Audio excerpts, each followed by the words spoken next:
I am a researcher at the Center of Criminal Policy at University External de Colombia, and I would like to introduce my paper, Dialogue and Peacebuilding in Colombia, a Dialogic and a Transformative Relationship.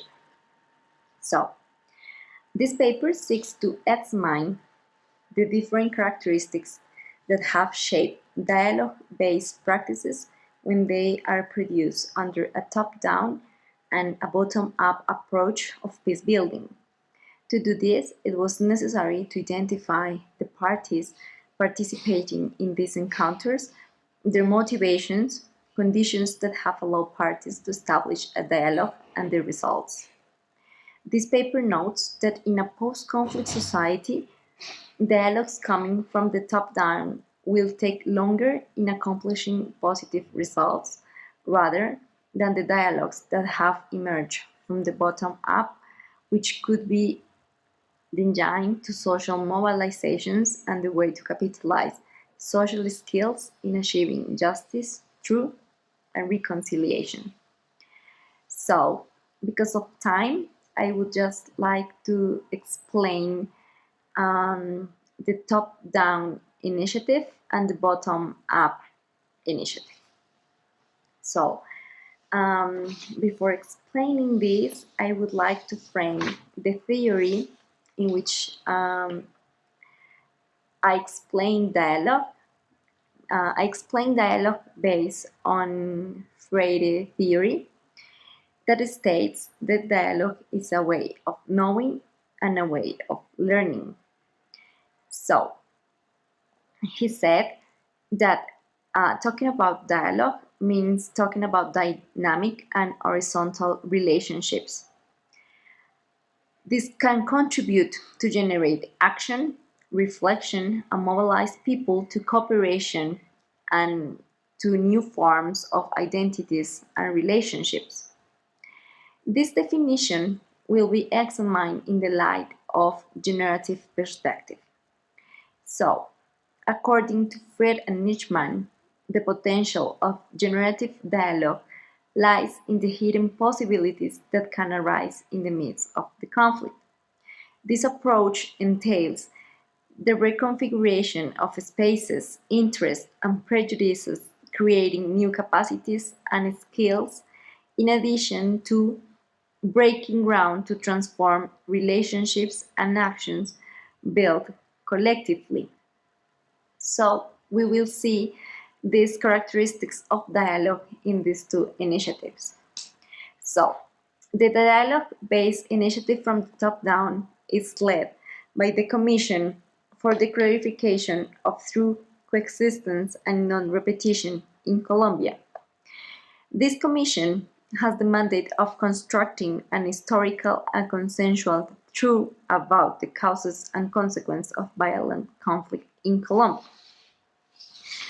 So the first space is of the first of these spaces that create this commission is the dialogues for non-repetition.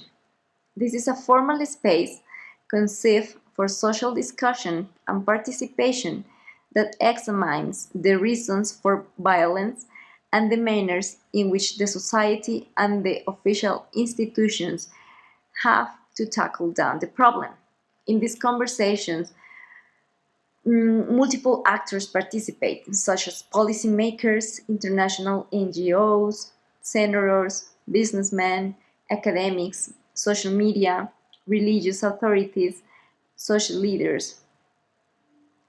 The first dialogue was called Long Life to Human Rights Advocates and Leaders. This commission decided to do this dialogue for non-repetition because all the murders of social leaders and the violations of human rights that are happening right now in Colombia. With this conversation, it was supposed that the Commission would identify the responsibility of the states, the mechanisms that are being implemented to answer this problem, and the mechanism used also by the society to avoid the murders. The methodology of this dialogue consisted on raising three questions asked by the facilitators.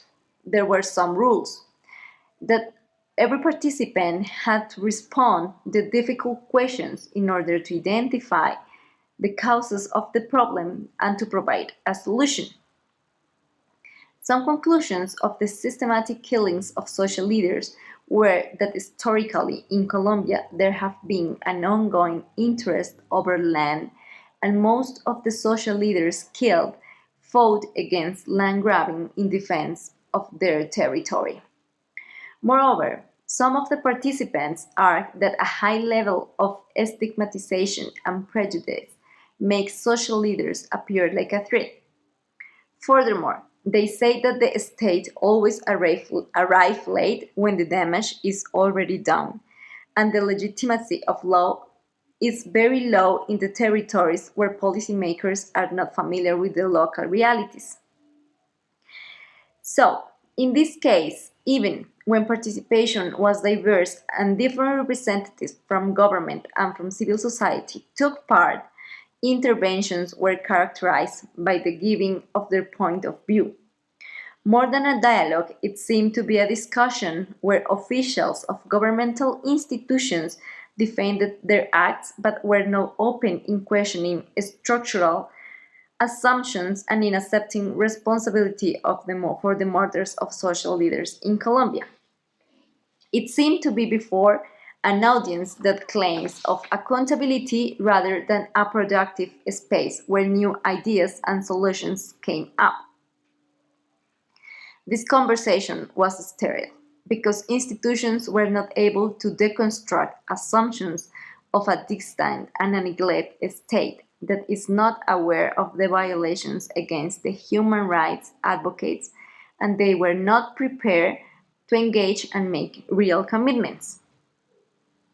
In this sense, this paper does not have the intention of dismiss the task of the Truth Commission through the dialogues of non-repetition.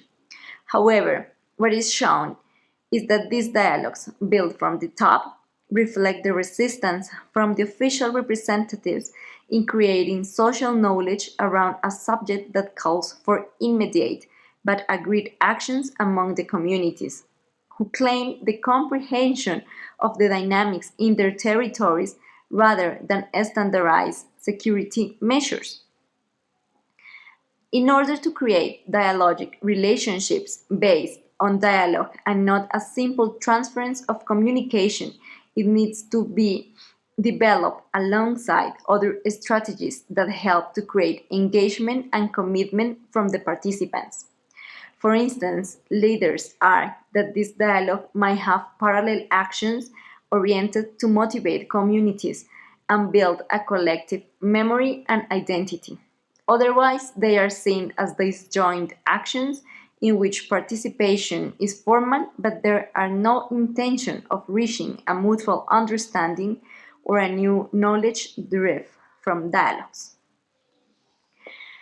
The initiative from the bottom up is placed at the grassroots. It is called the Schools of Generative Conversations. It is led by an organization called La Paz Querida. This is formed by Colombian citizens that aims to contribute to a social transformation and promote a culture of peace and strengthening of democracy. So, the background of these schools that were created in 2019 was the intergenerational dialogues that arose at the challenges that the implementation of the peace agreement posed in the territories. So it was important to bring the agreement closer to the people who must suffer from conflict and have historically been marginalized and disempowered because of the negligence of the state. So they observe and recognize that common ideas and initiatives from the citizens were emerged, and they wanted to share and contribute to embrace a common and a better future for children and youth. So La Paz Querida decided to create spaces to provide security and care among participants. One of the representatives of the La Paz Querida suggests that conversation was crucial. It requires care in the context in which dialogue is performed, care in how questions were asked, and care in the process of listening. Then, for the dialogues to be constructive, they need to set clear purposes. For some young people that participate in this initiative, how questions were formulated was the key that allowed dialogues to be dynamic. The questions of departure of some dialogues in territories was what people would thank the past generations for. This question served its purpose, which was to create exchange, knowledge, and reflection among participants. Some of the conclusion of these dialogues were the importance of the legacy left by the past generations in learning and transforming realities that the need to empower young and children as an active agents in this process of peace building. These dialogues had a great impact. They allow participants to construct collective thinking and made them aware of the importance of active listening to the dreams of the people, the families, and the towns. This also led them to organize and to organize with parents and educators. They started a project of peace education and culture of peace within the schools. The dialogues granted participants with conflict resolution resources, conversation skills, and strengthened their political capacities of participation.